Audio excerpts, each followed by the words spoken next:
Hello everyone, চলে এসেছি একটা ব্যস্ততম ব্লগ নিয়ে। তো আগের দিন কিন্তু আমার এই বান্ধবী আমার সাথে থেকে গেছিলো, আমাকে অনেকটা হেল্প করেছিল, আমার স্টুডেন্টদের রেডি করা থেকে শুরু করে আমাকে রেডি করা থেকে শুরু করে অনেকটা। তো কিন্তু আমাদের বাড়ি থেকে গেছিলো, পরদিন দুপুরে কিন্তু খাওয়া দাওয়া করে বিকেলের দিকেও চলে যাচ্ছিলো পড়াতে, আর আমি চলে যাচ্ছিলাম ক্লাস নিতে। দুজনে একসাথেই বেরিয়েছিলাম। তো দুজনে একসাথে বেরিয়ে যেটা হয় আর কি, দুজনে পাগলামি করতে করতে হাঁটছিলাম।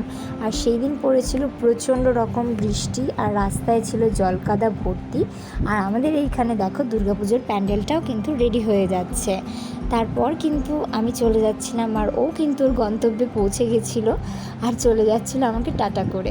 আমি চলে যাচ্ছিলাম অটোতে উঠে আমার কালী পার্কের ক্লাসে।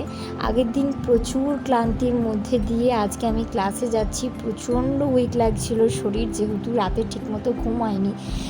দুই বান্ধবী একসাথে শুলে যা হয়। তো তারপর দেখো যথারীতি আমি পৌঁছেও গেলাম, ক্লাস নিতে স্টার্টও করে দিলাম। আর আমার ছোট্ট ছোট্ট পুতুলগুলো, আর সেই দিন কিন্তু প্রচণ্ড বৃষ্টি হয়, আমার স্টুডেন্টও অনেক কম এসেছিলো সেই দিন। তো আমি একটু ধরে ধরেই শেখাচ্ছিলাম সেই দিন, যেহেতু অনেক স্টুডেন্ট আসলে কিন্তু অনেকটা অসুবিধা হয়ে যায়। তো যাই হোক, সেদিনকে আমি একটু ধরে ধরেই শেখাচ্ছিলাম ওদেরকে। আমি সুযোগ পেলেই কিন্তু একটু ধরে ধরেই শেখাই। তো যাই হোক, সেই দিনের মতো আমার ক্লাস শেষ হয়ে যাওয়ার পর আমি কিন্তু বাড়ির দিকে রওনা দিলাম। তো এরকম ছোট্ট ছোট্ট মিনি ব্লগ দেখার জন্য কিন্তু অবশ্যই আমার ফেসবুক পেজটা ফলো করে রাখতে হবে, আর আমার ইউটিউবটা গিয়ে সাবস্ক্রাইব করে আসতে হবে। বাই, দেখা হচ্ছে নেক্সট কোনো সুন্দর ভিডিওতে।